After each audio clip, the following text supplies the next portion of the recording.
These are really going to be easy. They just fit in really nice. If consent makes the marriage, what kind of defects in consent will blow up a marriage? Insincerity. Incapacity, almost. There they are, right up there. Ubiquitous canon 1095. If you're absolutely crazy bonkers, that blows up your marriage. 1095, paragraph 1. If you lack the discretion of judgment about the essential issues that are connected with marriage, that blows it up. Or if you understand it, but you can't do it, that blows it up. With regard to you understand it, but you can't do it. The Open is on TV. You've been watching. Jordan Spieth is now 9 strokes under, really playing a good game. People are allowed to shoot me dead for a few reasons.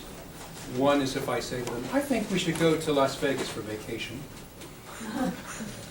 Another is, I think I'll take up golf. Because I can understand what it means to be a scratch golfer. I can evaluatively appreciate what it means to be a scratch golfer. I can personally embrace the reality of being a scratch. But I'm so uncoordinated, I could never do it. The difference between paragraph 2 and paragraph 3 of Canon 1095 is this. Paragraph 2 talks about lack of discretion of judgment, which means I lack the intellectual understanding, the evaluative appreciation, and the personal embrace, intellectual understanding, evaluative personal embrace of the particular obligations of this marriage, which might mean something like, I'm looking for a nursing mother, she's looking for Big Daddy. I have a question. Is that similar, or is that the same thing as a lack of maturity? Yeah, sure, absolutely, lack of maturity. So what happens if I just can't do the stuff that a consortium vitae, tossing my lot in with my spouse, requires? Defective consent, the marriage has no effect in the church. The second part usually is that lack of discretion of judgment. The third part is I suffer from some psychological disorder. In 1968, I began to work in the tribunal. In 1969, I had a case put in front of me where the guy was a diagnosed paranoid schizophrenic. His wife was Italian. He was convinced that her Italian family was following him in a truck, bending his mind with rays. I did my work. I quoted Cardinal Felici. The Diocese of Trenton at that time did not grant a declaration of nullity because they said that very often, perhaps at that time, he was having kind of a clarity of judgment at that moment that he said, I do. The canon law now says the presumption is there's no clarity of moments. Where are you going to put the person who is homosexual, that he's marrying because he thinks in getting married maybe this will address my homosexuality? Under number 2, lack of discretion of judgment, or under number 3, psychological incapacity? I don't know. Some put it under 2, some put it under 3. But the thing is that a guy who's so constitutionally homosexual that they cannot make a life that involves sexual intimacy with a partner over the long term. Come on. Defective consent. So defective consent is one of the places where most of the annulments are being granted today in the church. Ignorance is a silly thing. You don't know how babies are made, basically. And the guy that taught me the canon law over in Rome says, well, if you think it's from kissing, that's sufficient. You know, that there has to be some sort of physical contact and cooperation by which babies come about. And it's not presumed, by the way, on the other side, over there it says puberty. I think, given the way TV is now on the other side of 3. Yeah, there's some children were watching TV one day and says, oh, look at that couple there, they're wrestling. And there was a kid who was 3, and the kid who was 4 says, oh no, they're making love. And the kid who was 5 says, and not very well. It's a whole different world that we find ourselves in. It really is. So ignorance really doesn't. Oh, man. Error. Error is really a great one, because what happens when the guy wants to get his ugly daughter married off? And she has the veil down. And this is Shakespeare, you know. And up they come and you marry the wrong person. Is that a valid marriage? No. What happens if the error concerns a quality of the person that is really such a significant quality that it touches the very person who that person is? Such as? Homosexuality again. Okay. Okay? Or the guy presents himself as you know, I'm really rich, I can make deals, and then I'm bankrupt every other week. You know? What about that? What about the guy who grows up in a very traditional ethnic family? I'll use Italian because I lived in Italy for a long time and all like this. And the guys, Italian men are supposed to be like all Casanovas. They're mama's boys. But what they think that they can do is that they can be promiscuous, but they expect their brides to be virgins. And what happens if the guy expects it, and the virginity is so important to him that if she's not, this isn't the person, if it's just so endemic to who the person is, or about the person. Fraud is even better. Fraud is where I cause a person to be wrong about me. Oh, see. Deceit. That invalidates the marriage. Can you give an example? Yeah. I had terrible trouble with gambling. I really don't have it under control. I've gone to a few Gamblers Anonymous meetings, but I relapse more than I should. My fiance says, "You don't gamble, do you?" Drinking. More problem than any now is opioid addiction. Yes. Bigger than all of them, internet porn addiction. Yeah. If you hide this stuff from your spouse, rather than saying, this is something we have to deal with, or just saying, I'm not that kind of person, and she is wrong about who you are, and you have caused that wrong impression as a result of your fraud, your deceit, the marriage is invalid. And rightly so. Yes. So the marriage gets invalid and Joe, big time liar, goes on to his next bride free and Well, clear. what happens is when Joe Big Time Liar gets the annulment, the bishop will stick at the end of that annulment a little thing that says they can't be married until they come to see us. Right. Now, what happens if he has a cousin who's a Monsignor? And the Monsignor marries him. Marriage is valid. Monsignor should be thrown out of his parish, but that's another issue. So Joe Big Time Liar, yeah, he can do it. Because the only person that can put a restriction that touches the validity of a sacrament is the Holy See. The bishop can't. Bishop should be able to, but he can't. So what if victim number 6 says, I'll make sure that number 7 victim doesn't happen. What can the innocent spouse do as recourse? Slit his throat in bed? What a good idea. I didn't say. Was that on camera? Yes. Usually that doesn't happen. So only the Holy See can put a limit on, Only the Holy See can make any restriction that touches the validity of a sacrament. So I would like to be able to say that Joe Liar shouldn't be allowed to marry again in the Catholic Church. But if the Monsignor, who is his cousin or brother, wants to do it, there it is. It's done. It's valid. Unlawful, but valid. Or the building fund campaign needs a big donor. Hey. but you, Why didn't you tell me he was such a good Catholic? I used to be homosexual. Then I prayed to Jesus. Now I love old ladies.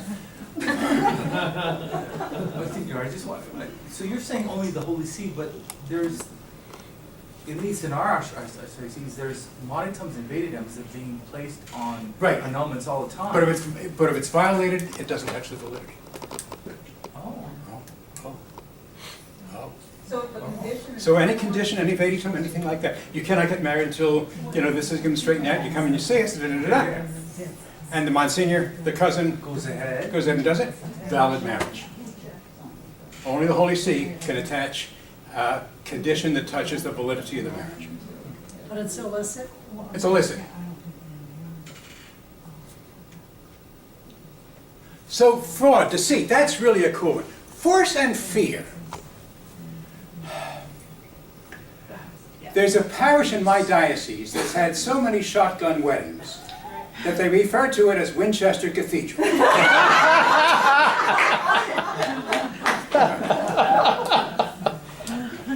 And shotgun weddings are things pretty much of the past now. We don't see too much of that stuff happening.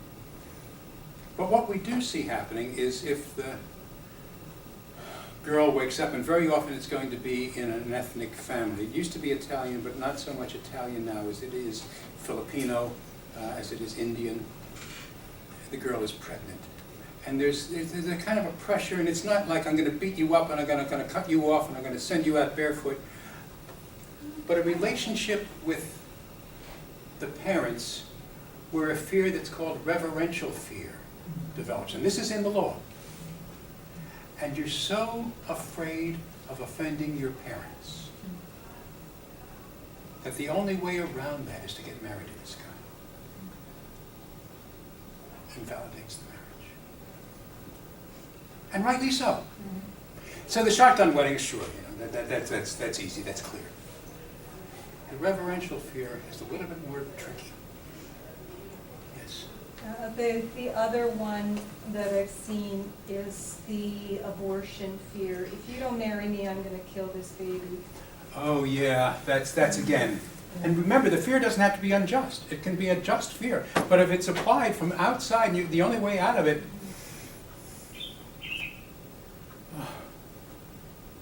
Say that again, if you don't marry me, what? If you don't marry me, I'm going to get an abortion. Thus, you're a baby killer. I'm pregnant. I'm going to have an abortion unless you marry me.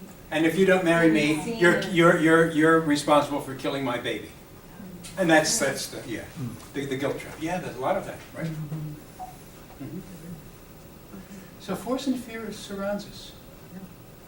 In addition to these things that touch matrimonial consent. Could I ask one thing about incapacity? What about impotence? Or there was a big thing a long time ago. Oh, we're going to be talking about that when we do impediments. Oh, okay. You can not only have problems doing your consent because there's some defect. You can fake your consent. Fake it. And what do you do when you fake your consent? You got to place a positive act of the will. And when you place this positive act of the will, you're going to exclude something. Marriage itself. Let's use the abortion thing. Oh, you notice you're marrying her. I write this down, I put it in the statement. I don't want to marry her any more than fly. But I'm doing it because she's pregnant, she put this pressure on. I, by a positive act of the will, exclude marriage itself.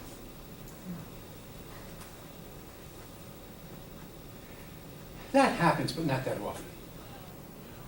What more often happens are excluding one of the essential elements of marriage.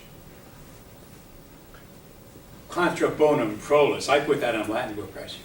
Children. I exclude children from the marriage by a positive act of the will. Now this is an interesting thing. When kids get married today at age 30, 31, 32, very often they're not going to delay, if they're going to have a family, children very long. Simply because the clock is running at 35, all the tests happen to happen, and the lawyers are lurking in the lobbies of the OBGYN guys ready to pass out their cards. So But very often, say for the first 2 years of marriage until we get settled, there's not going to be any children. And everybody knows this. Are we, by that fact, excluding children? And the canon lawyers get in this, they play a neat little game, and they distinguish between excluding the right to children and excluding the use of the right to children. Or doing something, not excluding children, but kind of putting a limit on the right to the use of the act. So it's contra prolem or it's contra usum. And what's the difference? Excluding children has to go to the very core of your agreement. It has to go to the very core of your consent, to the very core of your covenant.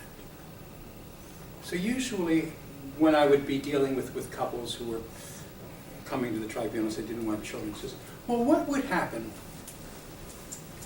if you were to say, I really want to have a child this year? Would your spouse have said, or would you have said, hey, that violates the agreement we entered into when we got married? No. That goes to the core of the contract. What would happen if I said that question? Says, well, we'll talk about it. I don't know what the solution will be. I would prefer not to. Well, we're open to talk about it.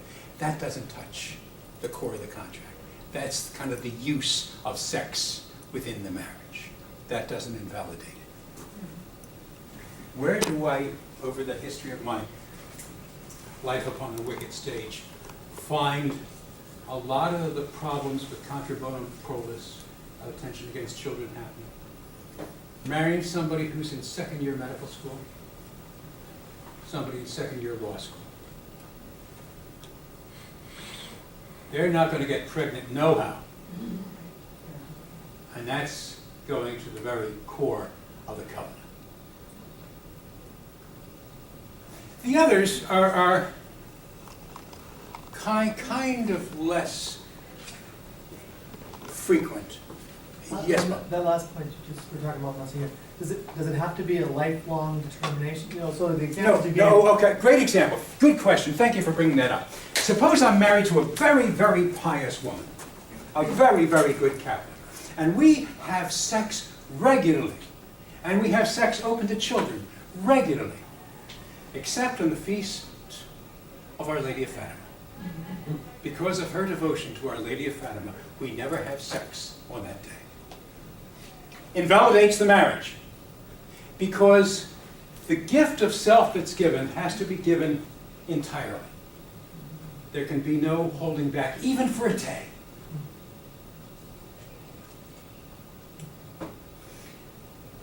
Children.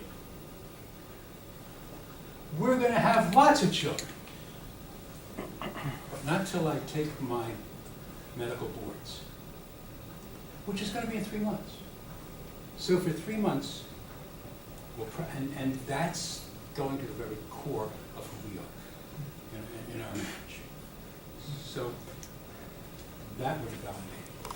There's another presumption, is if she never wants to have kids, we presume that she's denied the right to children.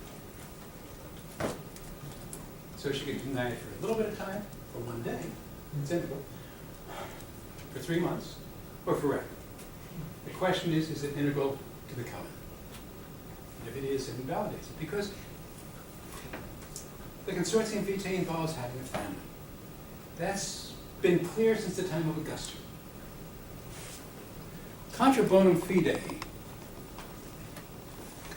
Now look, very often that's under the 1095. The guy's immature, the guy's a player. But what happens is the guy is constitutionally a player. I'm going to marry Maria, but I'm going to say, I'm going to keep Sophie on the side. Invalidates the marriage. By a positive act of the will, he's destroying fidelity.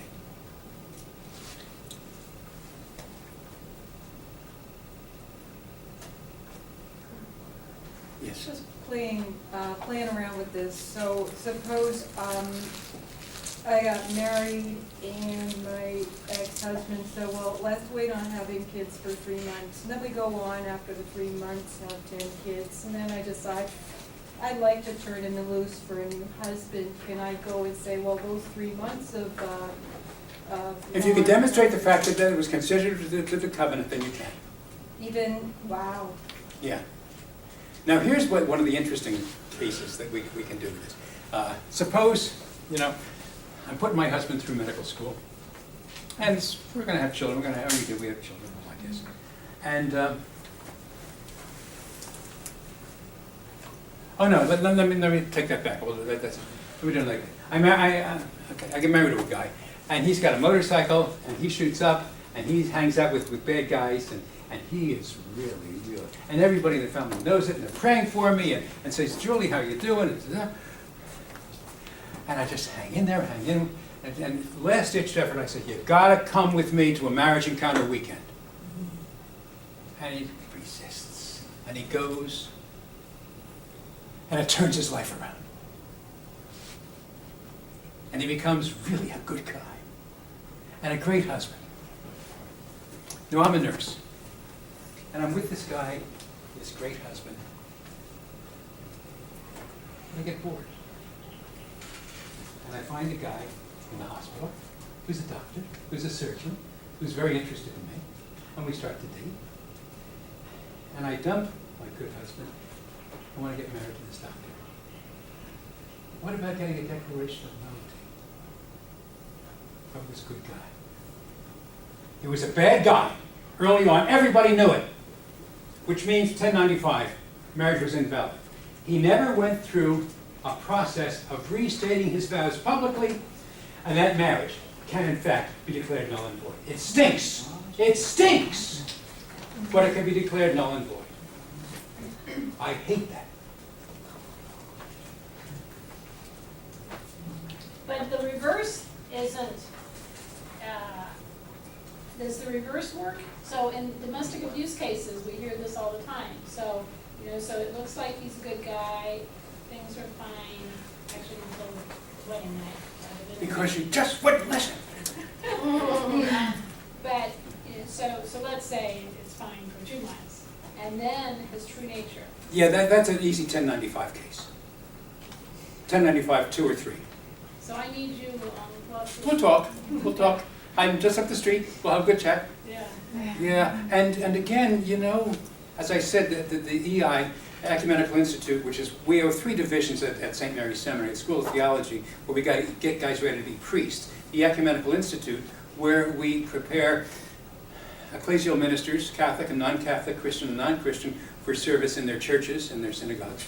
And then we have the Center for Continuing Formation, where we try to use the SHIP model to move our young priests and not so young priests through ministerial skills and excellences.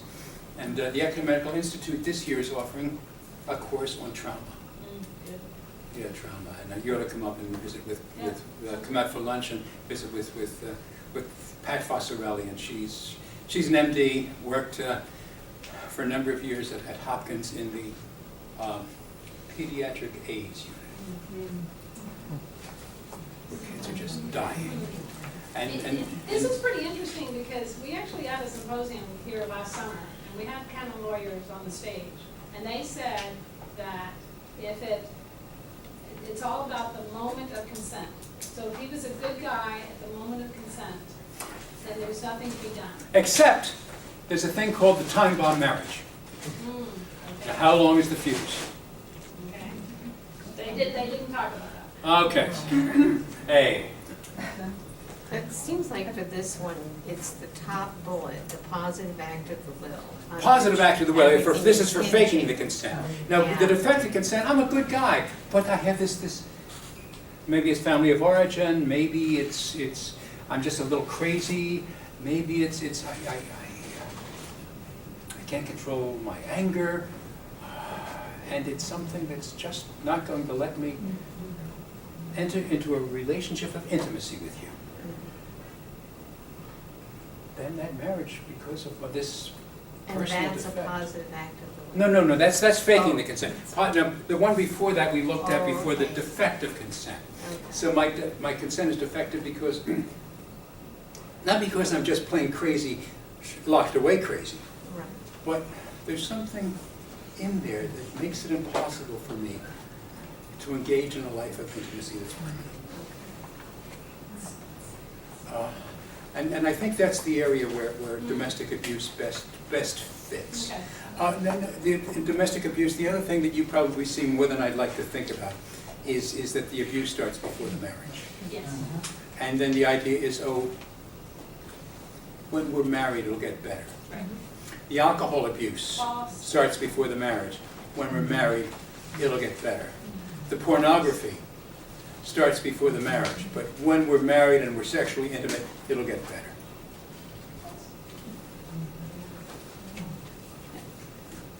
Steve?